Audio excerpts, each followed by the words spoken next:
厝安尼去，较袂遐忝。若使到像阮遐使。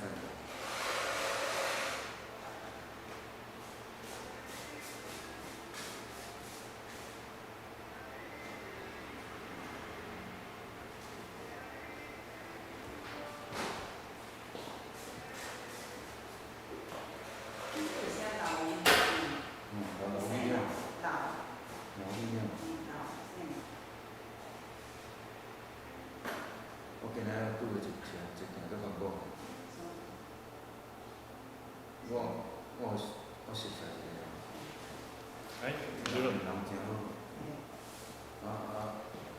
昨才扫饭。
安哈，我们一起来看这个长春诗歌的后面31首。求主给我造给我做清气的心啦哈。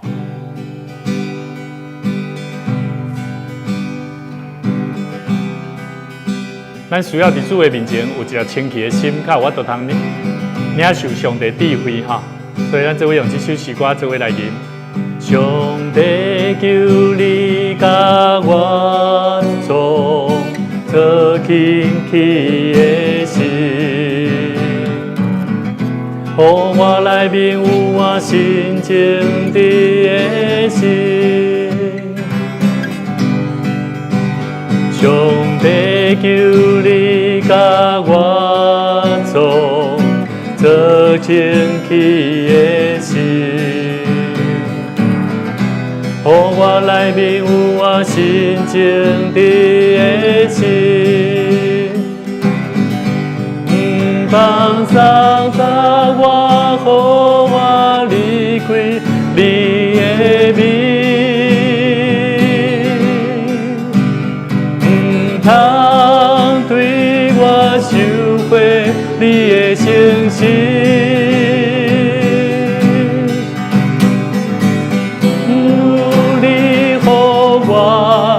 搁体贴求阮的快乐，予我心甘心来顺服。上帝求你甲我做清气的心，予我内面有我心情的心。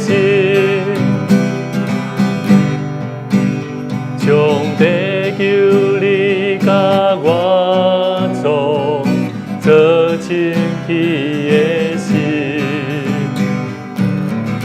予我内面有我心情的心，唔通放松我。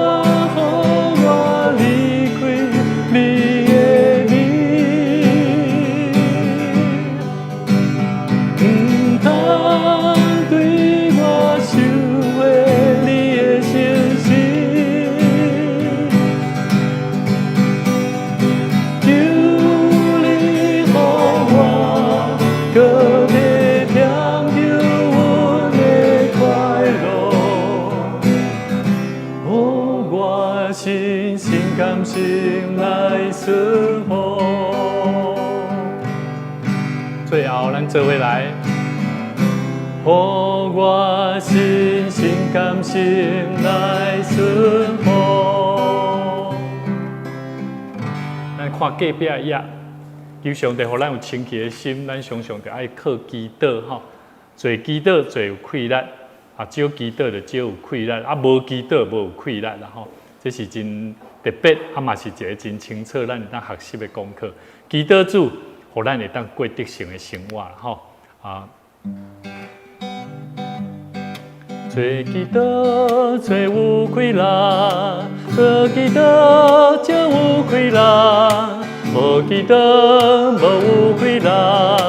祈祷主，互我得胜。搁一遍来，做祈祷做有气力，做祈祷就有气力，无祈祷无有气力。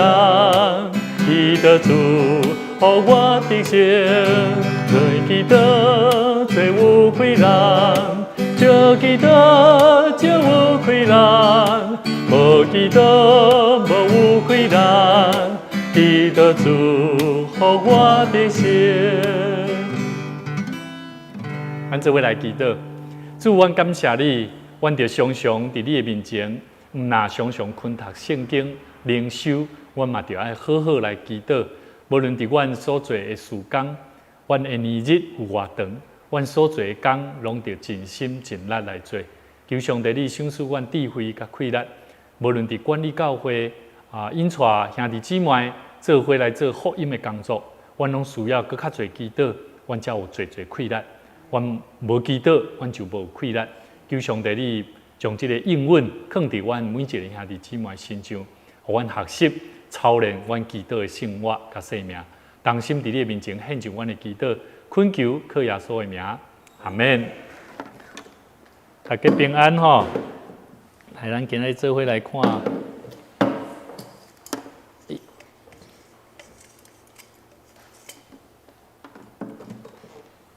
好，我们今天要继续看我们的新家人关怀学校的如何满足这个新家人的需要的一个主题哈。我们要来谈，今天我们只谈第4点，好，要与他有个别见面的时间来建立关系。啊，为什么牧师讲今日咱来开较侪时间来探讨这点？因为其实看起来就简单。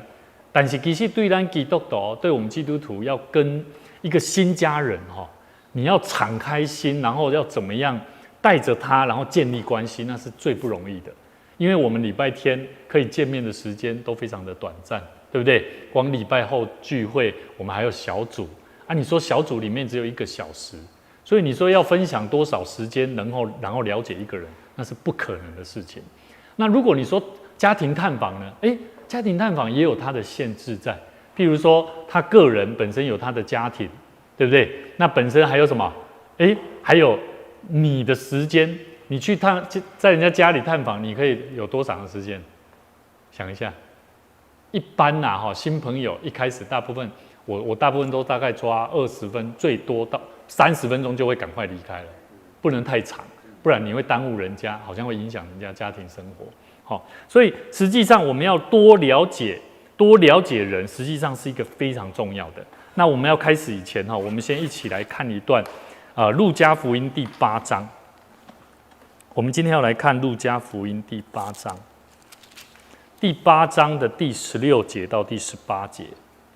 路加福音第8章16节到第18节。那我们要一起看这段圣经节以前牧师要先跟大家讲这一段话，耶稣在比喻当中，我们要看前面第15节。第15节我们知道前面在讲的是撒种的比喻，对不对？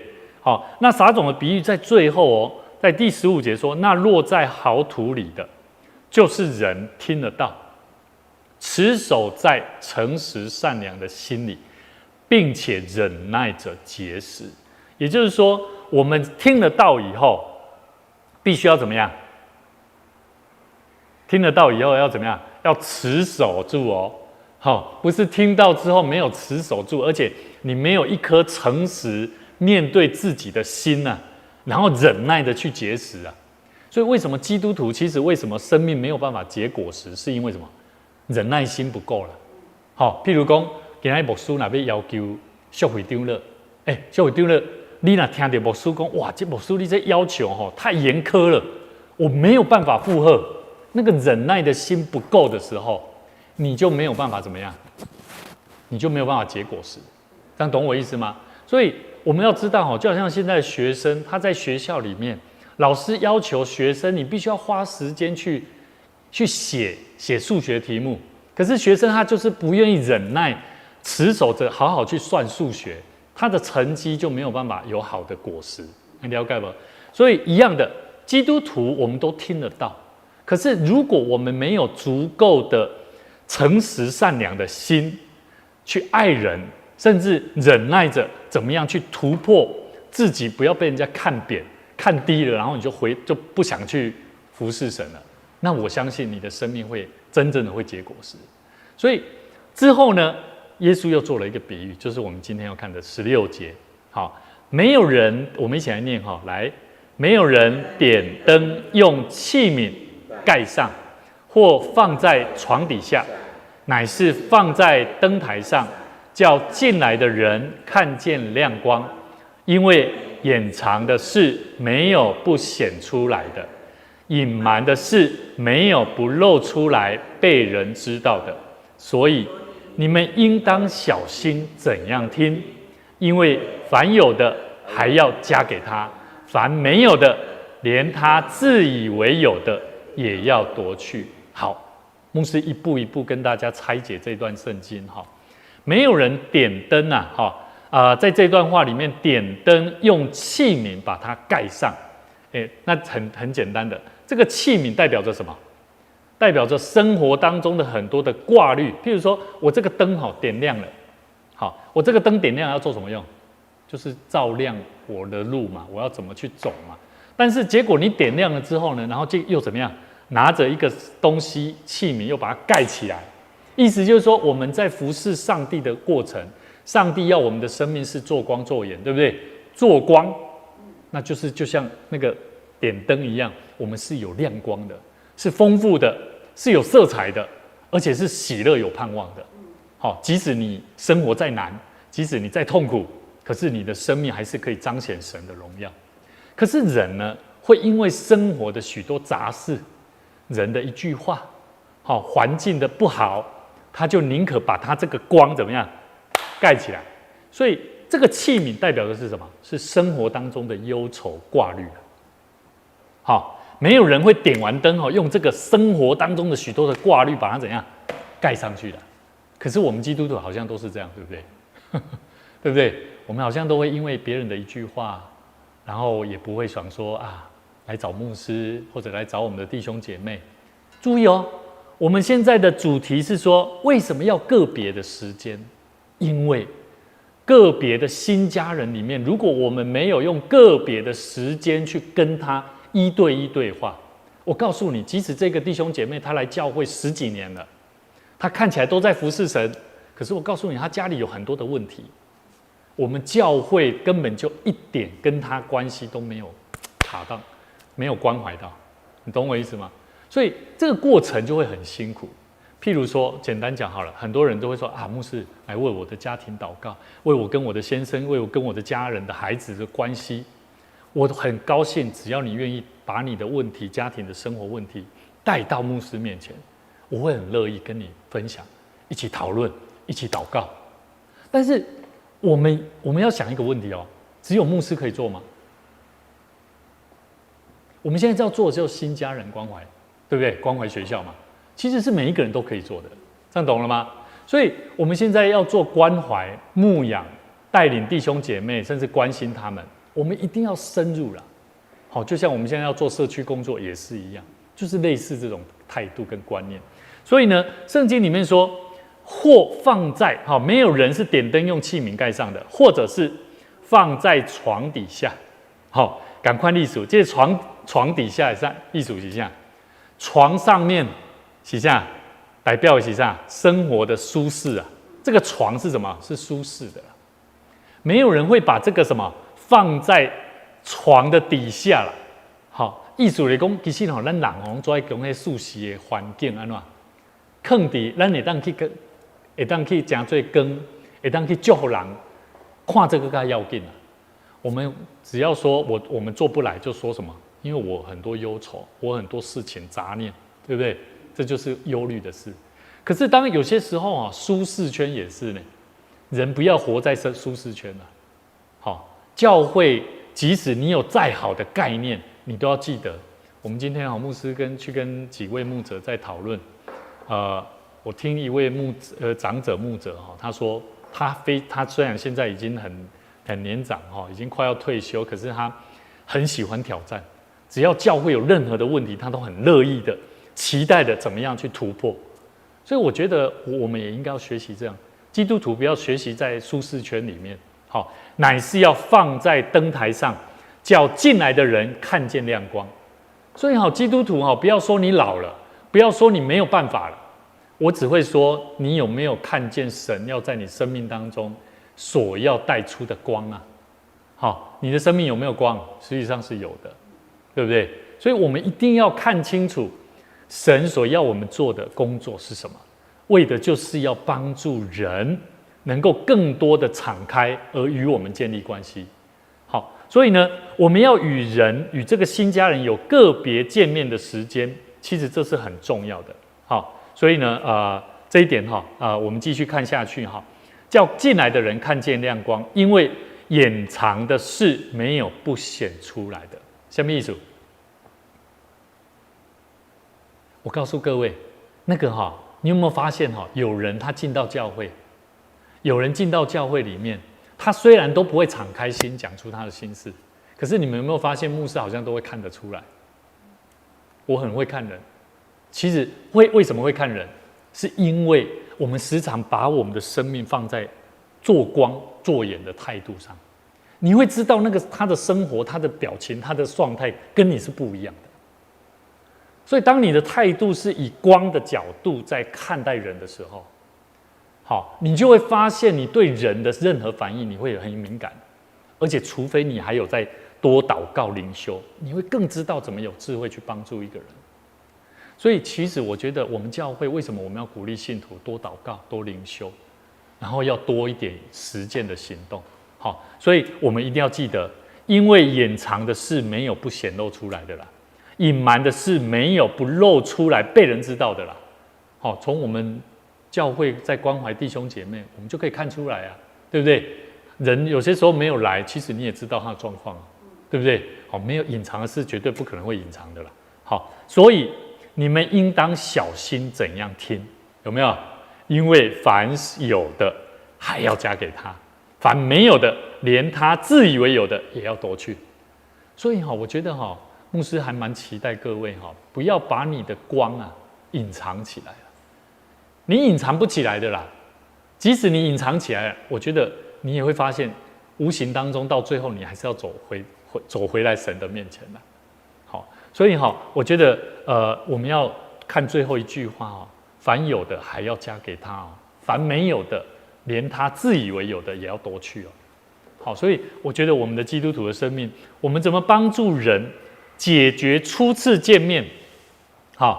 牧师用几点来跟大家分享来帮助新家人能够把他的戒心、防备心能够把它卸下。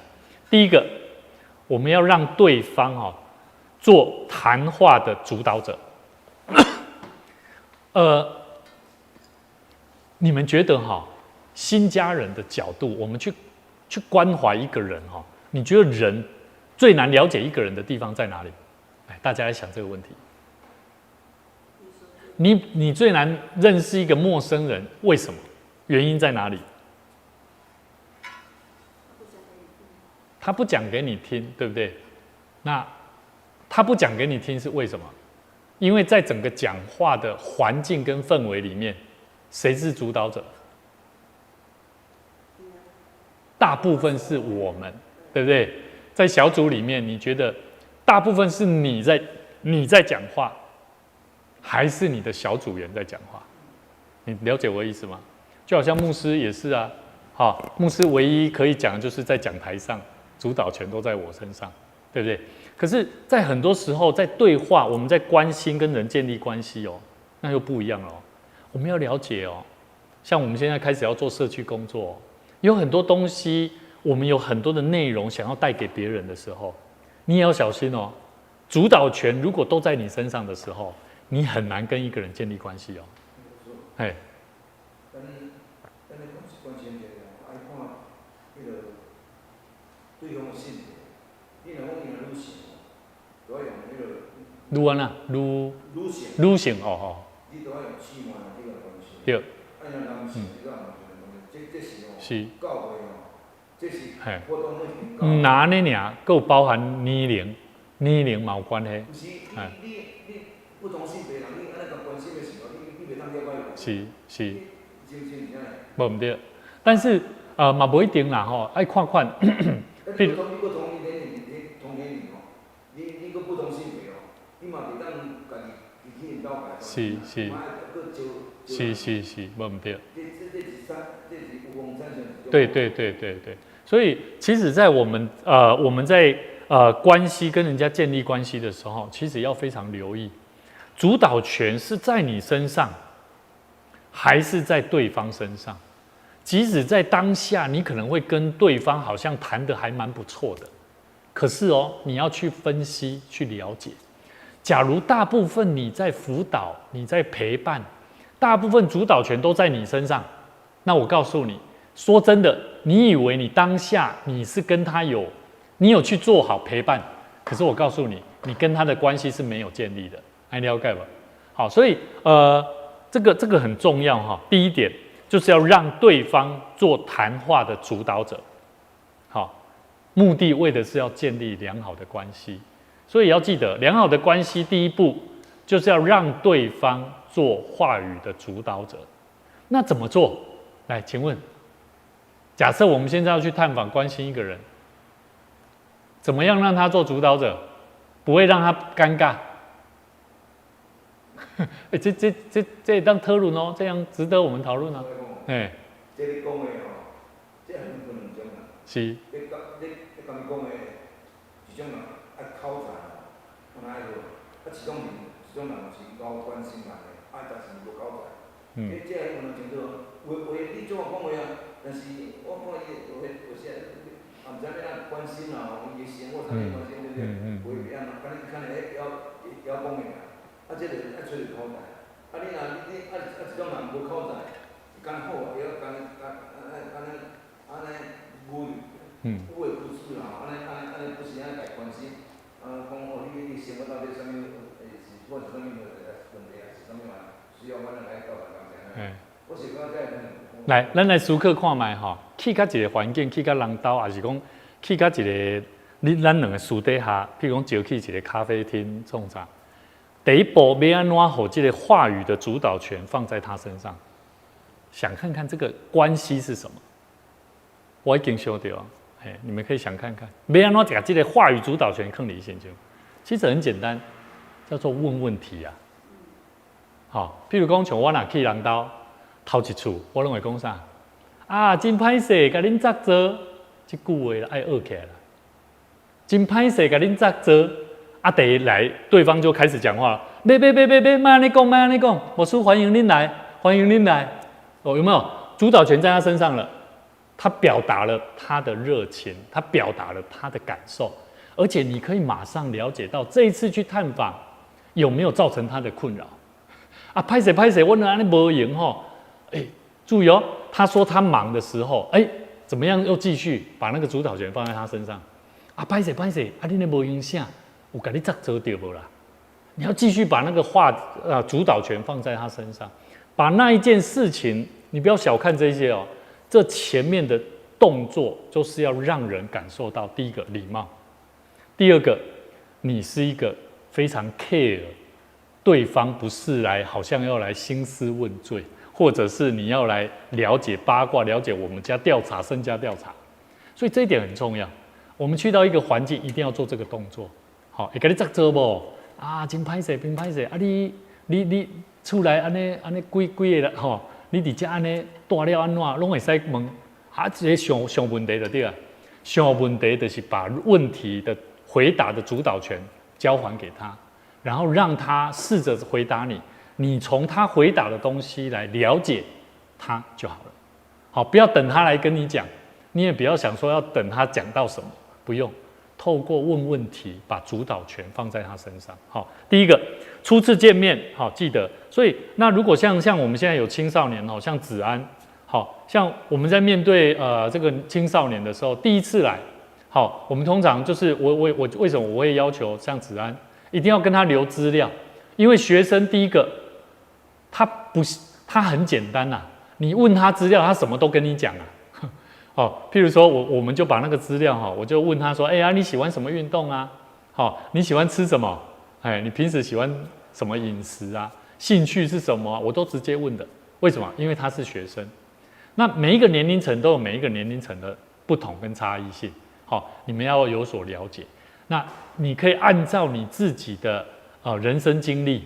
好，去稍微回想一下。好，第一点，第二点，我们必须解决初次见面帮助这个新家人有一个戒心的防备能够放下呢。我们一定要展现正面的身体语言呐。什么是正面的身体语言？譬如讲，咱去到伊遐，伊的厝内做乱，做垃圾，你敢会使讲？你敢会安尼，敢会让四处张望？我告诉你哦，你不要小看这个四处张望哦。这个动作会让看出讲你咧嫌阮兜哦。你要改动作做主人，我入面哇，真欢喜，真多谢你来当互我来恁兜坐。你就做主动诶，若真正做乱，你就家己用来，这来，咱来开讲一下，把那件事情，把他家里面，他可能说啊妈，拍谁了？我家哦乱七八糟，我通常都不管，我的来，这来，这来，我把那个话题，把那个问题把它抛开，我让他不要对焦在他自己觉得不好意思，所以身体语言很重要。好，你要让他感觉到哇，你真的是不一样。我从你身上你来，真的把我当作就像家人一样。好，所以很重要。初次见面你要建立关系，所以为什么牧师说，我之前就有跟子安跟这些我们在招待学生这些可能有问题学生的孩子，好，你知道吗？这个昨天一位学生他晚上突然间11点50几分了，打电话给我说，牧师，我遇上了一件需要你帮忙的事。好，伊跟他讲，因为伊家因朋友的车啦、汽车啦，处理了无好势，需要帮因朋友，因的朋友去用吊扣执照、吊扣驾照，汽车无法当开啊，必须要半冬的时间啦，白向拆去啦，所以车看要找一个所在有遮雨棚的啦，讲叫我帮伊找一个所在啊，会11点50几分呢，那过去咱若无一个交代，不管伊安怎，咱若无安尼甲伊交代，你想伊敢有可能来找你斗相共？无可能。所以，咱要和一个人建立迄种的关系，就是安怎，要下费苦心，然后要不计成本，甚至要甘心乐意。所以，身体语言很重要。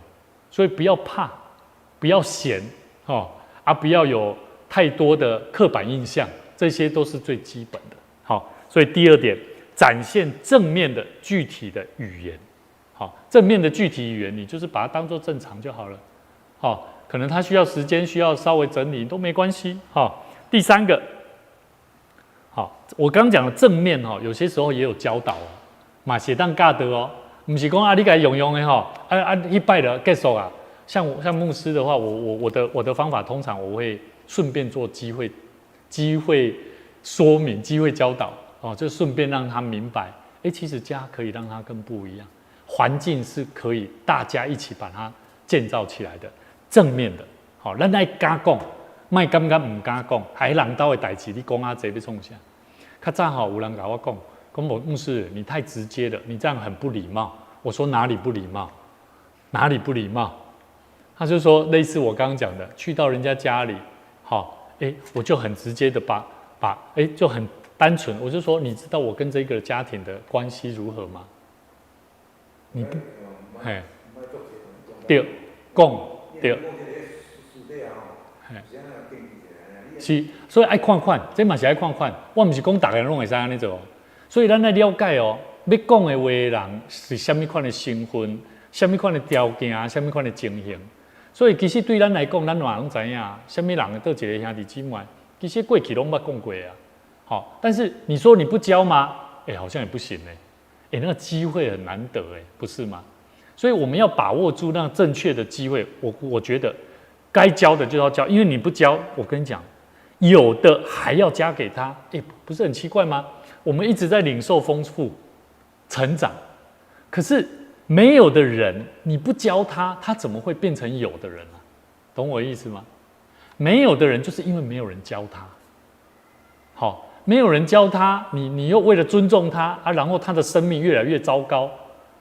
我觉得我嘴当我觉得很多时候我们基督徒要想这个观念，因为我们为了尊重，可是我们缺乏有智慧去做教导，所以福音我觉得福音为什么传不出去，就是因为我们太尊重人，可是我们的尊重反而是让人需要主来怜悯我们的尊重害人在罪恶当中让上帝要来怜悯，我觉得这样好像也不太对。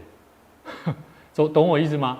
有些时候我们应该要教导，应该要说明，所以为什么牧师现在我也时常都在关心你们，关心你们的家人，关心你们的家人如何跟你一起同工，因为你们的家人跟你一起同工，就是决定了你们在服事上是否能够得着更丰富，是一样的道理。所以我们对弟兄姐妹也是如此我们都知道服事神。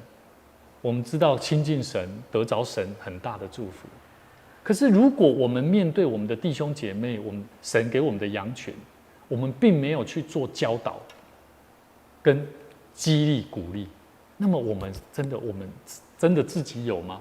你在那边做见证说哇我有多丰富，可是他们就是，你有啊，你也没在搞我教，你也没在搞我分享要安怎做，对不？有些人他就是需要啊，他是真的不懂啊，所以我们要教啊，分享啊，分享上帝如何让我们得着，你也可以，我们一起来。对对。可是哦，你说分享变成有很多客观的参考啊，你懂我意思吗？很多客观参考嘛，譬如说好了，我简单讲好了，你说家里面要不要整理啊？这不就是一个很主观的一个概念吗？对不对？你也很难说用分享说我家里怎么整理。我们可不可以来想一个主题？好，我们可以来定一个主题啊，如何整理环境，好，让它有美感，对不对？每一个人都整理啊，就是把它整理得干干净净就好了。也有人会把它整理，还会做摆饰，对不对？也有人认为我东西随便放，我就觉得 OK 啊，它的美感就是这样啊。那你说单纯只有分享，他有他的看法，你不要管我啦，你就过你的生活，我过我的生活。那么我们跟外面的没有信仰的人是一样的。我福音是什么？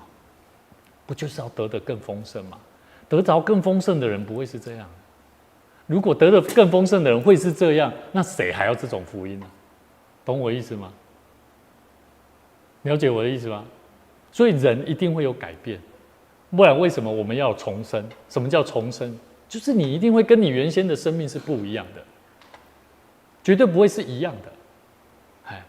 所以上帝让我们的生命的改变跟经历，绝对有他的心意，为的就是要把那个光灯要怎么样，要放在人的面前。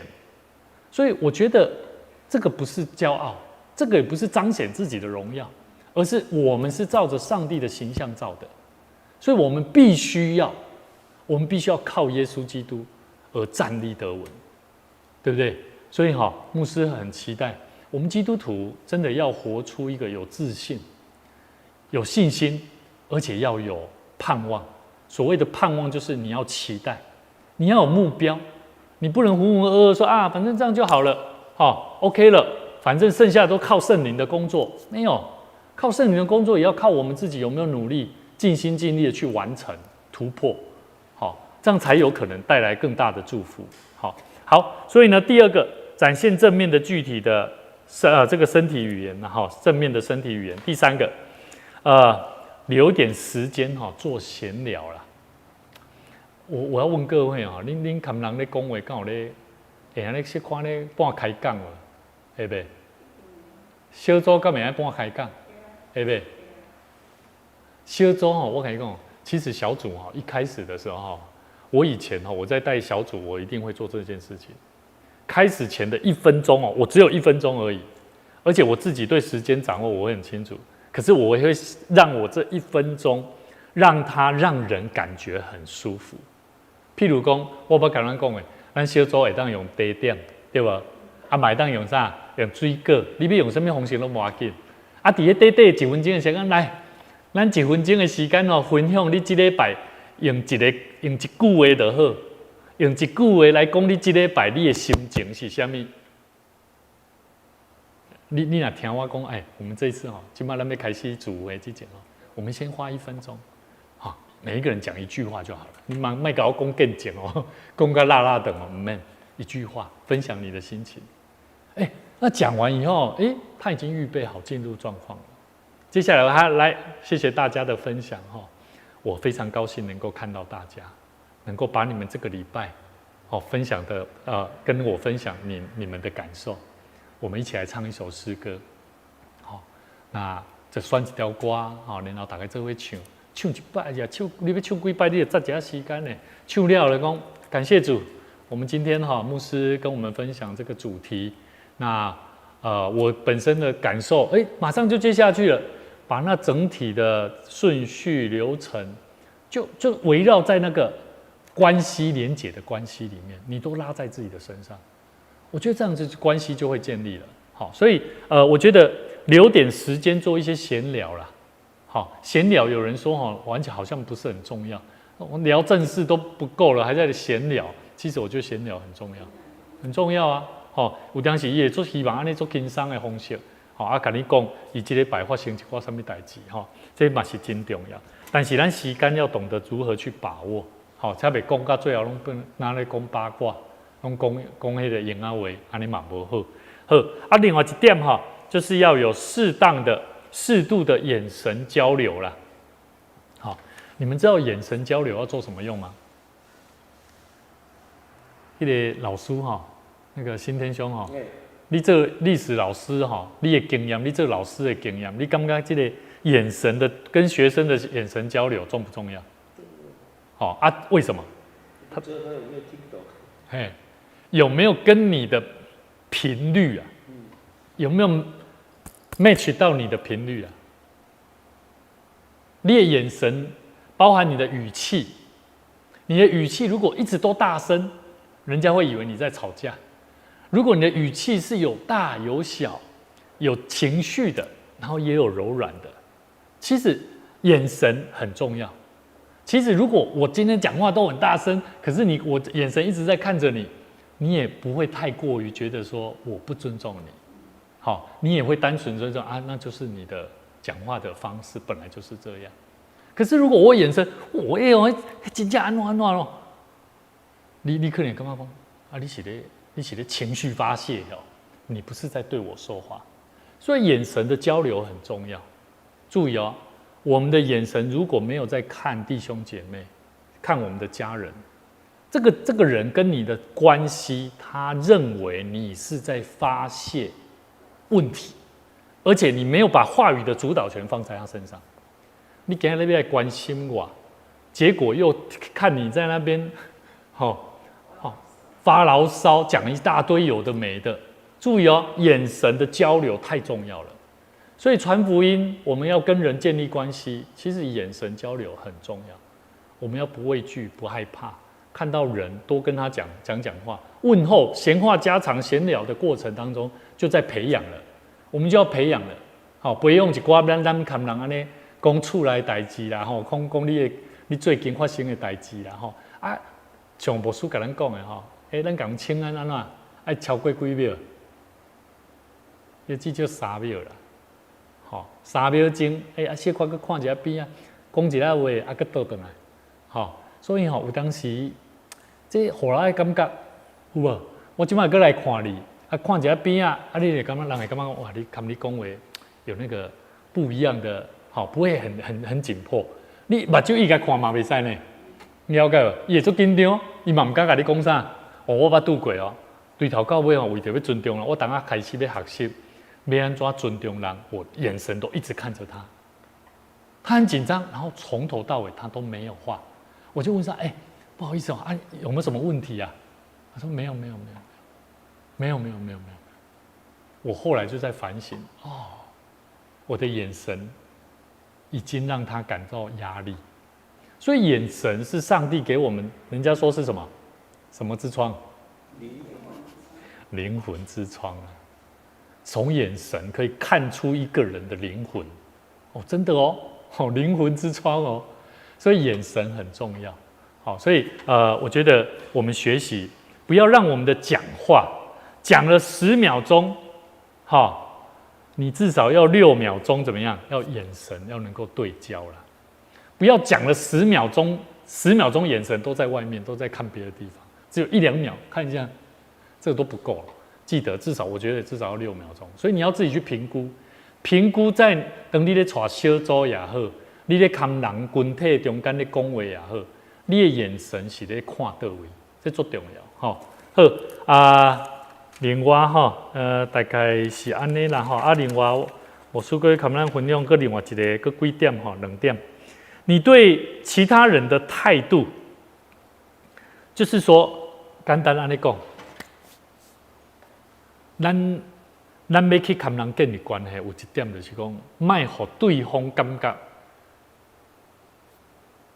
你对我足好，但是你对别人是另外一种。爱说字，也就是说，你对其他人的关系跟方法都要一致啊。譬如讲，阮做牧者吼，上直接的就是啥？我对我厝邻的人，所以我会记得我爸爸妈妈常常甲我讲，你伫台仔顶讲的是安尼，但是你私底下，阮咧看你的行为，并不是安尼，了解吧？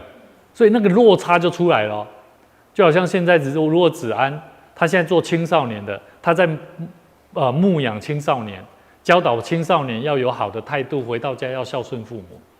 可是如果他回家对他的父母亲大小声，态度不佳，你觉得他自己也会感觉到怪怪的。他对于他要讲的真理，他也会有所落差。你了解我意思吧？所以我们对新家人好，对新家人的设计要怎么跟他建立的关系，我们对其他人也要一样。姑姐嘞，刚是我们带了一个新家人去一间咖啡厅，要喝杯咖啡，然后呢，我们就点餐嘛，假设点餐有2种情形，一种情形的是你本身是会斤斤计较的人，结果呢，餐点来了，然后你就开始这间店安尼无法度通趁钱，这你看这，好啦，莫讲这，来，这个新店遐今仔日爱真欢喜，跟你做伙见面，这个人欲言又止，他都爱看你安尼，看人安尼嫌东嫌寒嫌奸，你即马搁咧问我讲我安怎我也要来讲，了解吧？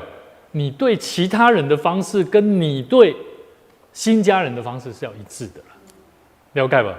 所以要注意你那是会高险的要小心，有可能你在爱人、在关心教会的弟兄姐妹，你是表现出你是一个教会的信徒，是一个资深的基督徒，可是你私底下在说话、做什么事情，其实跟未信者差不了多少了，了解吧？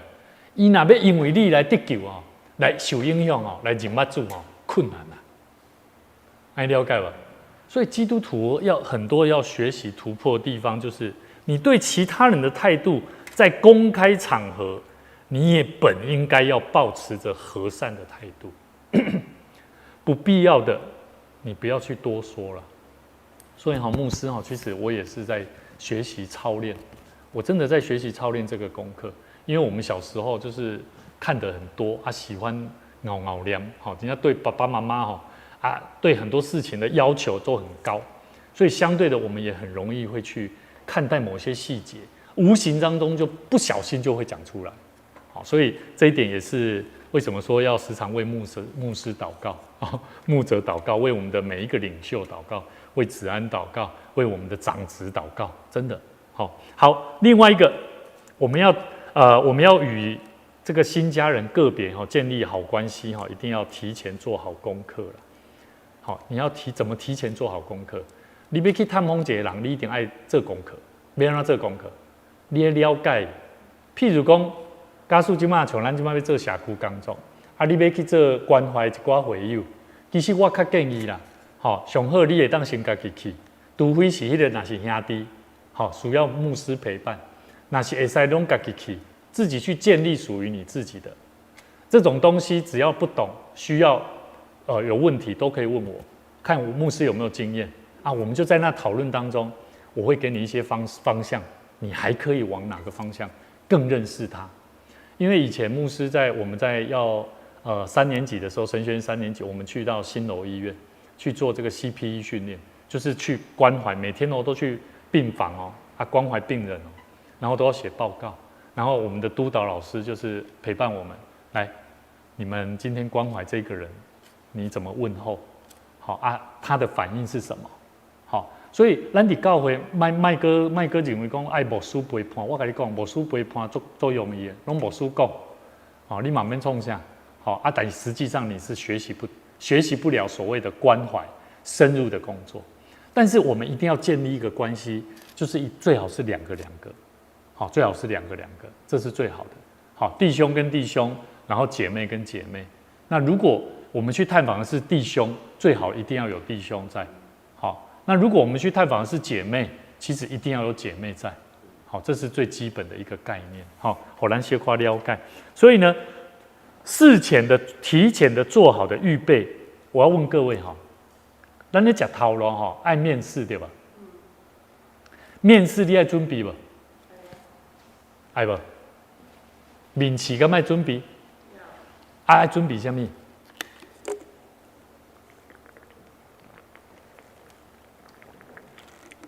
面试要准备什么？我要了解，假设我是学生，我要面试一间大学，我一定要怎么样？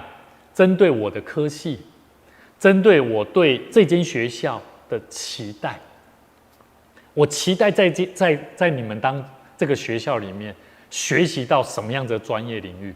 那如果我是一个学校的督导老师、面试官，我会从这个学生身上，我会看见他是有目标。他是想要得着什么，那我就会肯定他的态度跟方式。所以我们一定要做好预备，了解我们去关心人的时候，那个关系就会建立起来。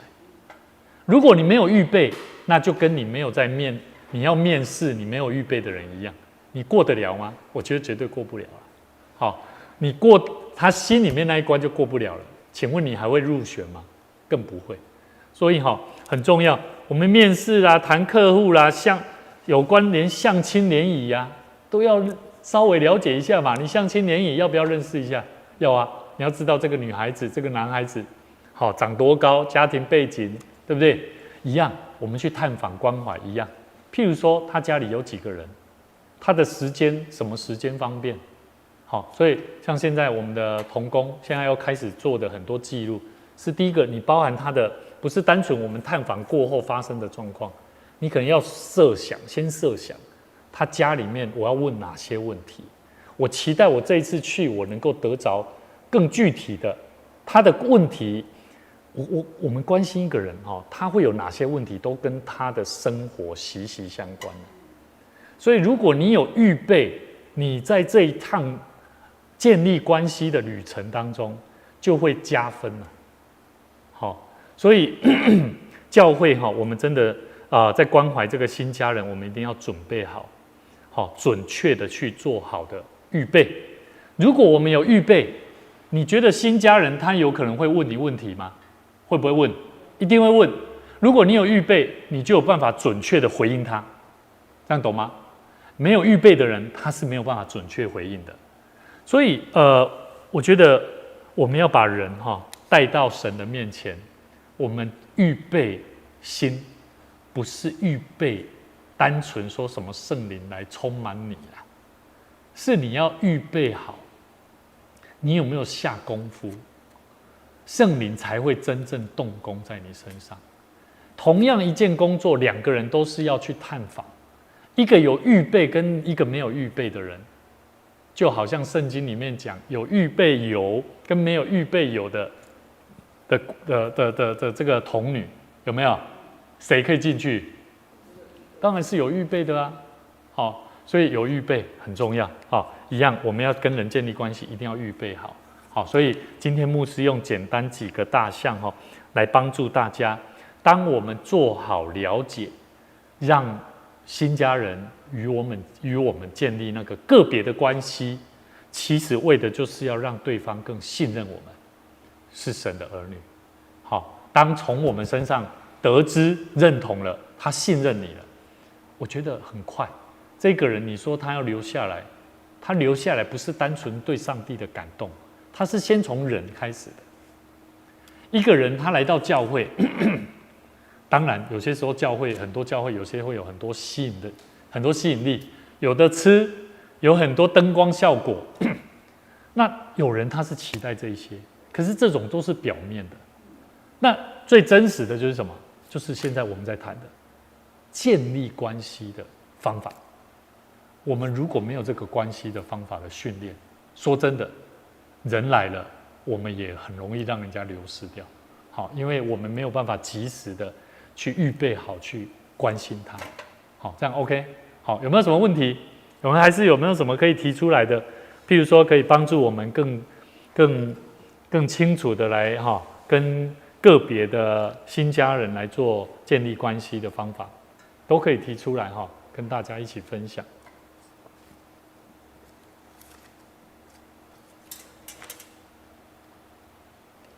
有吗？子安有没有？有没有吗？好，那求神帮助我们哈，让我们一起来看一段圣经节哈。牧师带大家一起来看帖撒罗尼迦后书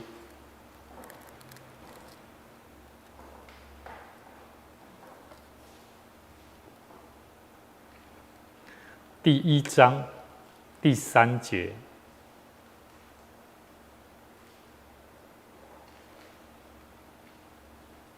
我们从第3节，我们看下去好了，看到第7、第6节哈。来，我们先从第3节一起来哈。来，弟兄们，我们该为你们常常感谢上帝，这本是合宜的，因你们的信心格外增长，并且你们众人彼此相爱的心也都充足，甚至我们在上帝的各教会里为你们夸口，都因你们在所受的一切逼迫患难中，仍旧存忍耐和信心。这正是上帝公义判断的明证，叫你们可算配得上帝的国。你们就是为这国受苦。上帝既是公义的，就必将患难报应那加患难给你们的人，也必使你们这受患难的人与我们同得平安。那时，主耶稣同他有能力的天使从天上在火焰中显现，要报应那不认识上帝和那不听从我主耶稣福音的人。他们要受刑罚，就是永远沉沦，离开主的面和他全能的荣光。这正是主降临，要在他圣徒的身上得荣耀，又在一切信的人身上显为稀奇的那日子。好，我们看到这边哈，所以呢，后面11节我们把它看完好了。因此，我们常为你们祷告，愿我们的上帝看你们配得过所蒙的召，又用大能成就你们一切所羡慕的良善和一切因信心所做的功夫，叫我们主耶稣的名在你们身上得荣耀，你们也在他身上得荣耀，都照着我们的上帝并主耶稣基督的恩。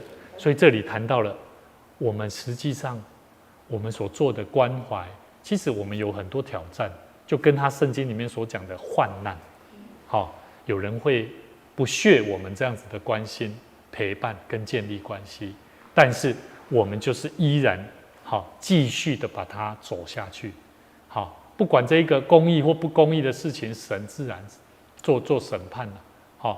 咱不免惊，只要咱突破，我们要时常在信心跟爱心上要不断的成长。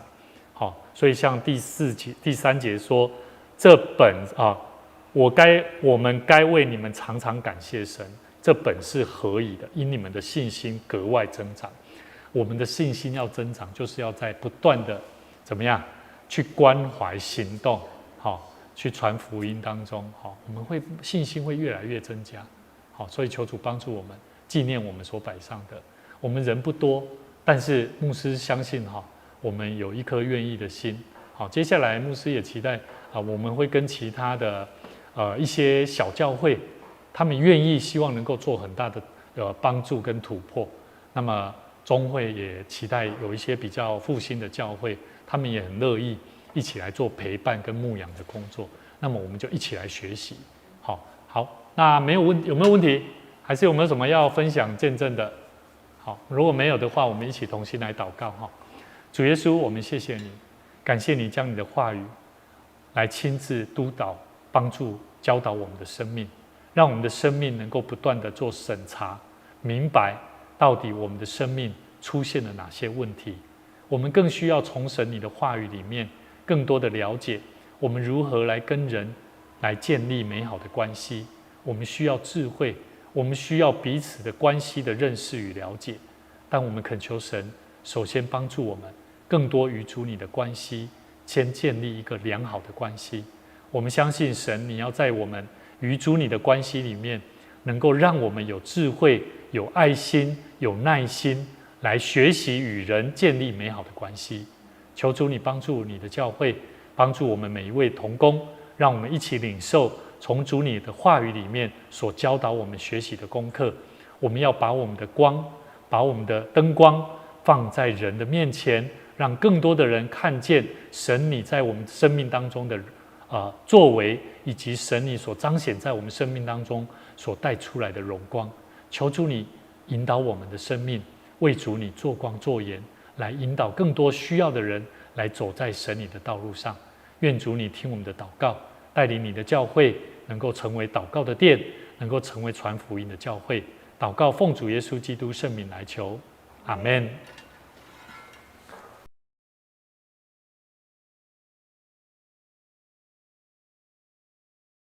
都能够一起来学习新家人关怀的传福音的活动跟工作，愿主赐福大家。那今天有没有什么问题？